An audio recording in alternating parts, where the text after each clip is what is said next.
What's up guys, you're watching Sid Gaming and today we are going to talk about the PS5 error NW-102308-4 is a DNS didn't respond. You go to the settings, network, and here you check the server status. Sometimes the server is down, that's why your DNS is not responding.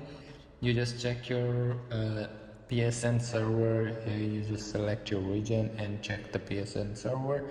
If the server is not working, then you just wait. Sony will fix this up automatically and you go back to your sign in and PSN account will be signed in. And if the server is working up, then you have a problem with the local network, go to the network and here you set the frequency, advanced settings, and here's the DNS settings.